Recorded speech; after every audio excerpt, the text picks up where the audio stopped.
Good morning, my dear friends. Winter has already arrived in many places in Poland. Real snow has already fallen and the temperatures are also already below 0 degrees. So this is a signal, a time when we should start thinking about whether we should start feeding the birds, that is, setting up their canteens in our garden. And it's exactly when the first snow falls that I remember that it's time to put out and hang bird feeders in the garden. And today I'll tell you about these bird feeders, which ones I have, what kind of food I've prepared for the birds, and where to hang or place them so they're safe for them. In my garden, above all, I leave perennials uncut before winter, so that's already part of the birds' dining area. I leave coneflowers, I leave firethorns, I don't cut them earlier, and I also leave other perennials that can be a potential food source for birds. And every year new bird feeders appear. Some, for example, have broken somewhere, so they will be thrown away or repaired, and some new ones show up. It's especially nice to have such feeders if you have, for example, bigger trees, because then the birds have shelter in the branches and they're not afraid to come down and grab a bite to eat. I don't have such big trees, but all the birds here are already used to it and they come even close to the windows. And then you can admire them because besides feeding them and helping them survive, there's also that it's really an amazing spectacle to watch all these birds bustling around in our garden canteen, my friends.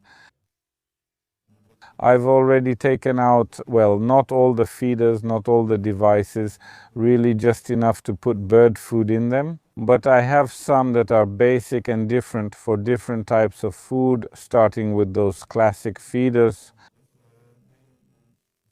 The old one, which has been with me for many years and works very well, so this kind of feeder.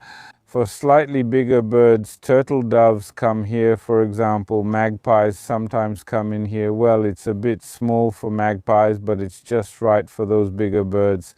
And it's good to take care of feeders that are suitable for both smaller and larger birds. Because if we provide feeders just for the little ones, like tits or other small birds, then the bigger birds won't be able to sit on such a feeder. The bigger birds won't scare the little ones, and it's always the little ones that make the most fuss. Tits are really fantastic to watch because there's so much activity. They just swoop in, grab some food, and fly away. And here, these kinds of small feeders really work well. Or for example, these tube feeders are great because rain doesn't get in, there's no snow inside. With all those open feeders, when it snows, the feeder gets covered. Exactly. Of course, there's some moisture, but it doesn't collect inside. The birds can easily pick out the food. On each of these little perches, let's say a bird can sit and pick out the food. I divided it up like that on purpose. Here I have hulled sunflower seeds and unhulled sunflower seeds. The top has one kind and the bottom has another, so the birds can choose what they like. Of course, most of them prefer the hulled ones, but they also eat the unhulled ones from other feeders.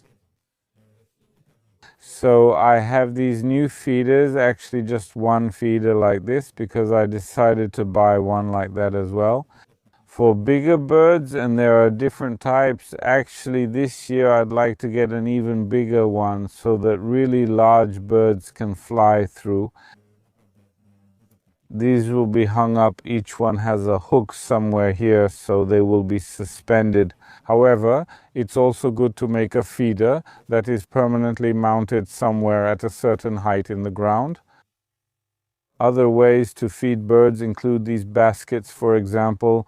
The baskets are for fat balls. You can make them yourself or buy ready-made balls, and you don't have to hang them individually. You can just put them in a basket like this. As for me, I once made a feeder based on my own design. A feeder, or maybe not just a feeder, but also a decoration for the garden. But here I hang a ball or pour some seeds in, and then the birds come here and take the food. This feeder usually hangs closest to the house, so it's only for the brave birds. Before I tell you what kind of food I use and where it's best to hang such feeders, let me know if you also feed birds and what methods you use to attract them to your place. What kind of feeders? Do you prefer the classic traditional ones, or do you think the tubes actually work better? Let me know.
My hawthorn, Paul Scarlet, which grows by the terrace.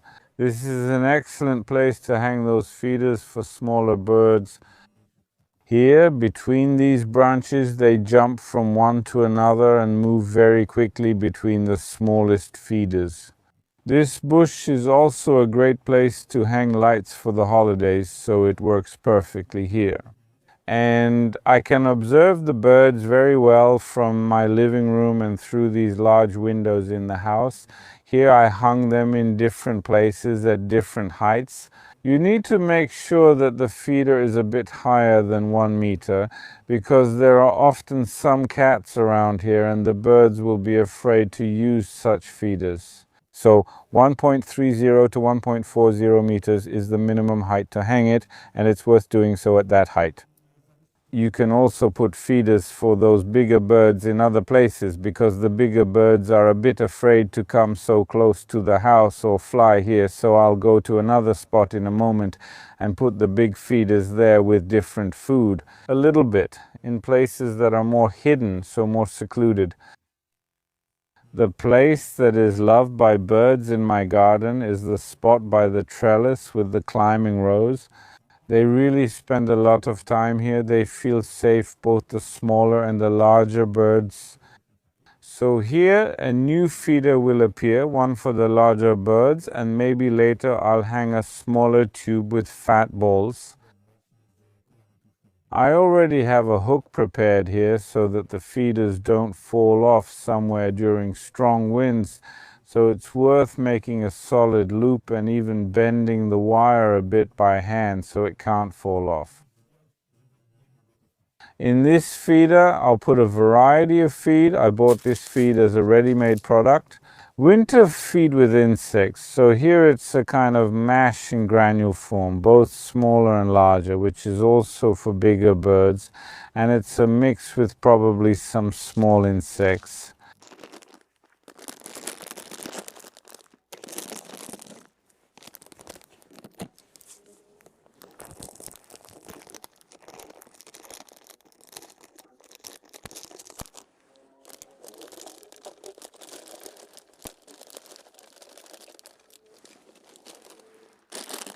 At the very beginning, I don't put too much of this feed so it doesn't sit there for too long, because before the birds get used to it and before they spread the word that there's a canteen here, it might take a while.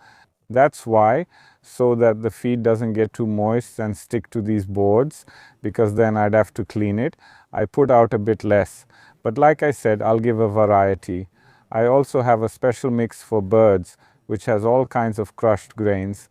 There's sunflower, some millet, and sorghum. So you'll be able to sit here and pick out what's best and what tastes the best.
My friends, the duty is done. All the bird feeders are now filled with food for the birds. Now we just have to wait for our winged allies in the garden. I think they'll show up in a moment because I already saw that the tits are sitting there and waiting. I'll be watching, and you let me know if you already have bird feeders too. And once you let me know, write if you've been watching, subscribe to this channel, and if you haven't, I encourage you to subscribe and turn on the bell. Then you'll get notifications that a new video has appeared, and new videos are usually on Sundays and Wednesdays, so I encourage you to watch.